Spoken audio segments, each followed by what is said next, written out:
Assalamualaikum warahmatullahi wabarakatuh. Perkenalkan, nama saya Kamalia Ratna Johar Gumilar, NPM 1815310700. Di sini saya akan menjabarkan pendapat saya mengenai video yang telah dosen pengampu saya berikan, yaitu Bapak Efrizal Adil SE MM, untuk memenuhi ujian semester saya pada mata kuliah Manajemen Strategi, Prodi Manajemen, Fakultas Social Science, Universitas Pembangunan Pancabudi Medan.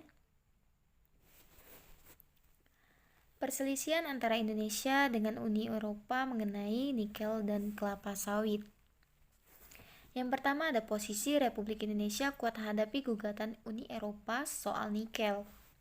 Yang kedua, Indonesia siap hadapi gugatan larangan ekspor biji nikel.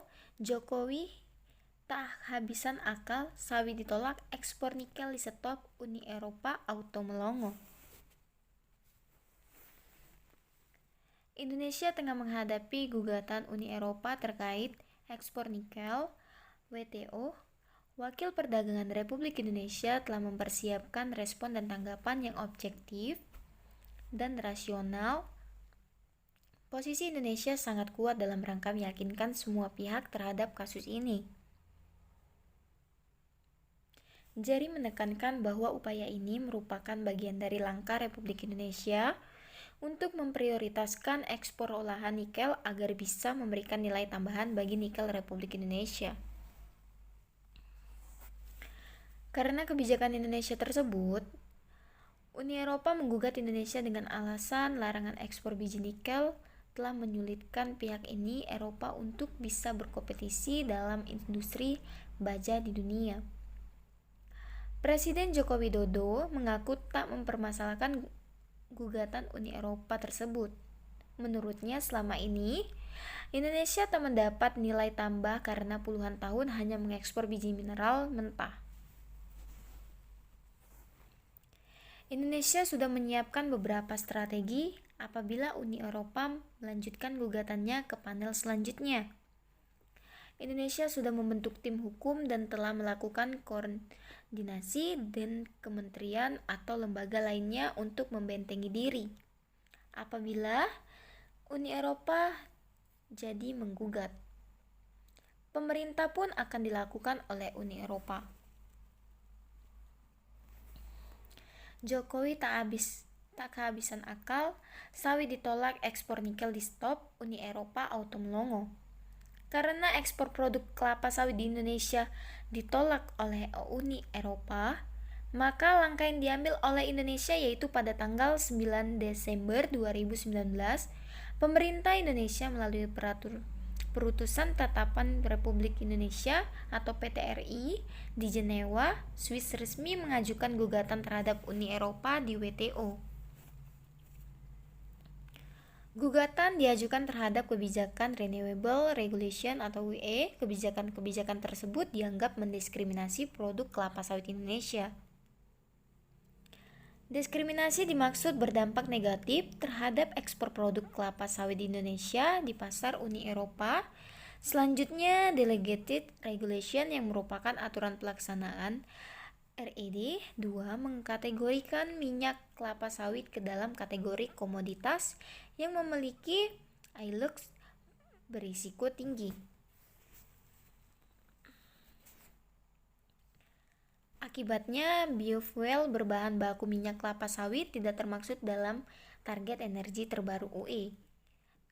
Termasuk minyak kelapa sawit Indonesia, pemerintah Indonesia keberatan dengan dihapuskannya penggunaan biofuel dari minyak kelapa sawit oleh UE. Selain akan berdampak negatif pada ekspor minyak kelapa sawit Indonesia ke UE, juga akan memberikan citra yang buruk untuk produk kelapa sawit di perdagangan global.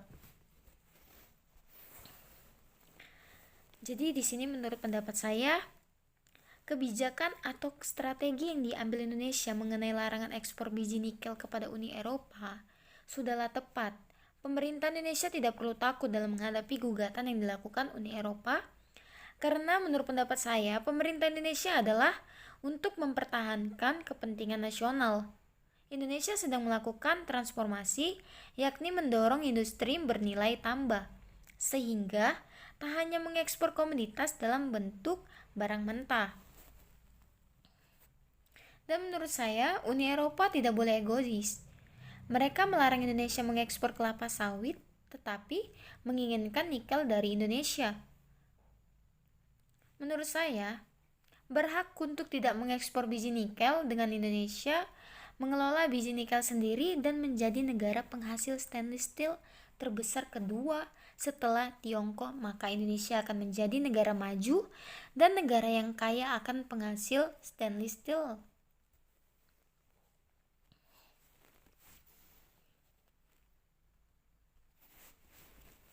Sekian pendapat saya yang bisa saya berikan. Sebelum saya tutup, saya mengucapkan terima kasih kepada Dekan Fakultas Social Science Universitas Pembangunan Pancabudi, Bapak Dr.